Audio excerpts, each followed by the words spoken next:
हथियारों के मामले में इजरायल को दुनिया का एक बहुत ताकतवर मुल्क माना जाता है। इजरायल का एरो एयर डिफेंस इतना ताकतवर है कि इजरायल दावा करता है कि अगर 2000 किलोमीटर दूर से भी कोई मिसाइल इजरायल की तरफ लॉन्च होती है तो मिसाइल लॉन्च होते ही इजरायल का एयर डिफेंस सिस्टम एक्टिव हो जाता है। जब तक इजरायल अपनी एयरफोर्स के माध्यम से गाजा पट्टी पर बमबार्डिंग करता रहा, तब तक इजरायल के सैनिकों के मारे जाने की संख्या का आंकड़ा लगभग स्थिर रहा। लेकिन जैसे ही इजरायल ने अपना ग्राउंड ऑपरेशन शुरू किया, इजरायल के सैनिकों की मौतों की संख्या लगातार बढ़ती गई।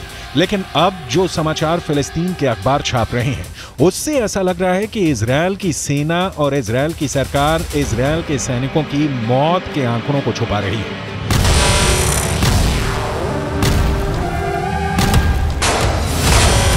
फिलिस्तीन क्रॉनिकल नाम के एक अखबार ने इजरायल के मिलिट्री सिमेट्री यानी इजरायल के सैन्य कब्रिस्तान यानी वो जगह जहां पर इजरायल के सैनिकों को दफन किया जाता है, उस जगह के डायरेक्टर डेविड वार्नर बरूच का एक इंटरव्यू छपा है। इस इंटरव्यू में इजरायल की मिलिट्री सिमेट्री के डायरेक्टर डेविड वार्नर ने कहा है कि इजरायल के अंदर हर घंटे एक इजरायली सैनिक का शव कब्रिस्तान में दफन होने के लिए आ रहा है।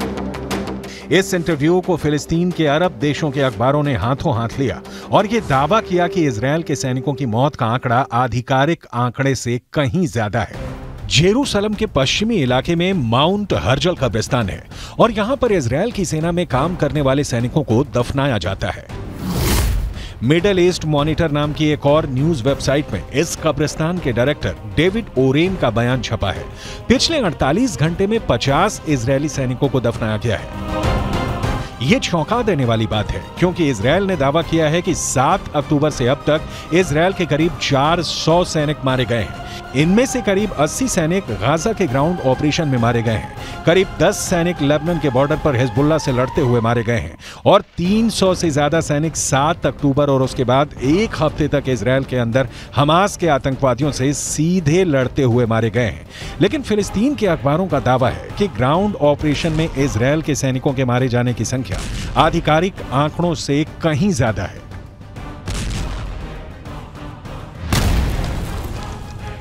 अगर इजरायल के मिलिट्री सिमेट्री यानी सैन्य कब्रिस्तान के डायरेक्टर डेविड वारेन के आंकड़ों को सही माने और इस हिसाब से अनुमान लगाएं कि हर घंटे में एक सैनिक की मौत हो रही है, तो इजरायल के ग्राउंड ऑपरेशन को लगभग 30 दिन हो चुके हैं। एक दिन में 24 घंटे होते हैं, यानी 30 दिन में 720 घंटे होते हैं।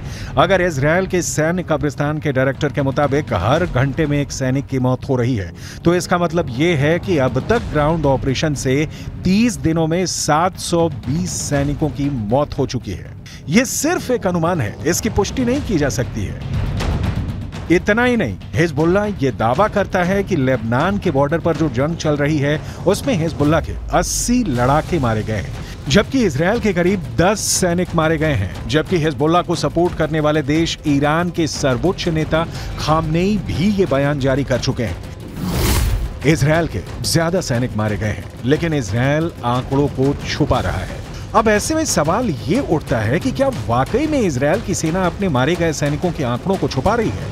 इजरायल की सेना प्रोपेगेंडा वॉर में हमेशा सबसे आगे रहती है और आज भी इजरायल और हमास के युद्ध में अगर देखा जाए तो हमास के पक्ष में बात करने वाले गाजा पट्टी के फिलिस्तीनी पत्रकारों की हालत बहुत ज्यादा खराब है। गाजा पट्टी के अंदर लगातार हुई बमबारी में अब तक करीब 45 पत्रकार मारे जा चुके हैं जो फिलिस्तीन के मुद्दे को कवर कर रहे थे। अब ऐसी स्थिति में गाजा के संचार तंत्र पर इजरायल का 75% कब्जा है और इजरायल जो चाहता है वही सूचना गाजा से बाहर निकलती है, क्योंकि गाजा के अंदर इजरायल की सेना अपनी पकड़ को मजबूत कर रही है। और जहां तक इजरायल के सैनिकों के मारे जाने की संख्या का सवाल है, तो यहां एक और बात जाननी जरूरी है कि इजरायल की डिफेंस फोर्स खुद को एक सुपीरियर आर्मी यानी सर्वश्रेष्ठ सेना की तरफ प्रस्तुत करती है और ऐसे में वो कभी नहीं चाहेगी कि वो अपने सैनिकों की मौत के ऐसे आंकड़े पेश करे जो दुश्मनों के मुकाबले ज्यादा हो। लेकिन यहाँ पर नोट करने वाली बात यह भी है कि इजरायल की ये सैन्य नीति है कि वो हमेशा दुश्मन के 10 गुना आदमी ज्यादा मारता है और अब तक के आंकड़ों पर गौर करें तो गाजा के अंदर 15,000 से ज्यादा लोग मारे जा चुके हैं और करीब 7,000 लोग मलबे में दफन हैं। इनमें से मारे गए बच्चों की संख्या तो करीब 7,000 हो चुकी है। यानी गाजा में एक बहुत बड़ा नरसंहार हो रहा है। लेकिन उसके बाद भी अमेरिका के नेशनल सिक्योरिटी काउंसिल के प्रवक्ता जॉन किर्बी ने पत्रकारों के सामने एक प्रेस कॉन्फ्रेंस में यह कहा है कि गाजा पट्टी में कोई नरसंहार नहीं हो रहा है। ये पूरा बयान आपको सुनाएंगे और इसके आगे आपको ये भी बताएंगे कि कैसे जॉर्डन भी गाजा पट्टी के जख्मों पर नमक छिड़क रहा है। लेकिन सबसे पहले अमेरिका के उस पाखंड के बारे में बताना जरूरी है जो बिल्कुल साफ नजर आ रहा है। यूक्रेन और रूस के युद्ध में जब पुतिन की मिसाइल यूक्रेन पर कहर बनकर टूट रही थी और करीब 1,000 यूक्रेनी बच्चे हताहत हुए थे, तब अमेरिका ने यह कहना शुरू कर दिया था कि पुतिन नरसंहार कर रहे हैं। लेकिन गाजा पट्टी के अंदर हजारों मौतों के बाद भी अमेरिका इसे नरसंहार नहीं मान रहा है।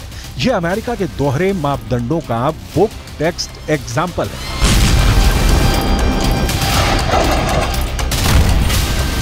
Hamas wants, make no mistake about it, is genocide. They want to wipe Israel off the map. They've said so publicly, more than one occasion. In fact, just recently. And they've said that they're not going to stop. What happened on the 7th of October is going to happen again and again and again. And what happened on the 7th of October? Murder, slaughter of innocent people in their homes or at a music festival. That's genocidal intention.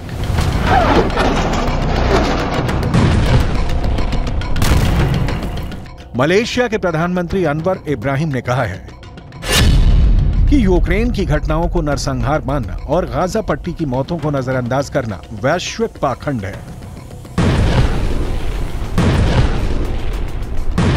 दूसरी तरफ अगर देखा जाए तो अब तक Gaza पट्टी के अंदर 30,000 से ज्यादा लोग घायल हैं और गाजा पट्टी के अस्पतालों की हालत क्या है, ये पूरी दुनिया को नजर आ रही है। जॉर्डन ने गाजा पट्टी के घायल लोगों के लिए इजिप्ट के अंदर एक फील्ड हॉस्पिटल बनाया है। किंग अब्दुल्ला के बेटे खुद इस अस्पताल की निगरानी करने के लिए गए। लेकिन आपको जानकर हैरानी होगी कि इस फील्ड हॉस्पिटल में मात्र 40 बेड हैं, जबकि गाजा के अंदर 30,000 से ज्यादा लोग घायल हैं। और इन हालातों में एक फील्ड हॉस्पिटल में मात्र 40 बेड का इंतजाम लोगों के साथ एक क्रूर मजाक है।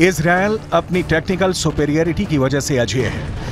पिछले हफ्ते इजरायल ने हमास की ताकत को इस कदर नेस्तोनाबूद किया था कि पिछले हफ्ते 72 घंटे में इजरायल की राजधानी तेल अवीव पर एक भी मिसाइल अटैक नहीं हुआ था।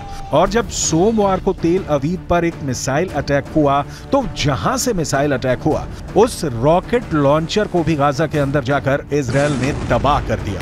ये इजरायल की ताकत है।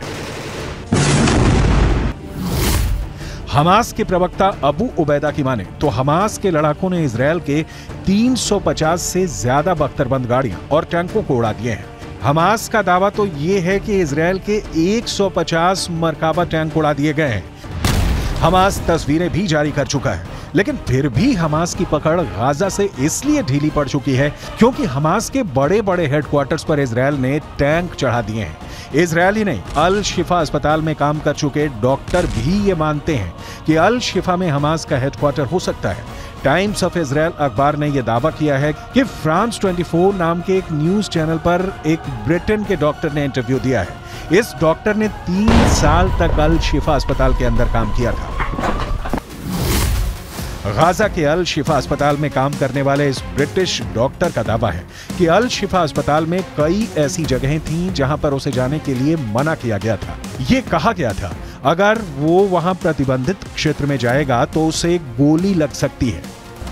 टाइम्स ऑफ इजराइल ने दावा किया है कि अल शिफा अस्पताल के अंदर हमास का हेडक्वार्टर होने का दावा करने वाले ब्रिटिश डॉक्टर ने अपना नाम नहीं बताया है, क्योंकि उसे डर है कि ऐसा करने पर गाजा के अंदर मौजूद उसके सहयोगियों को हमास मार सकता है।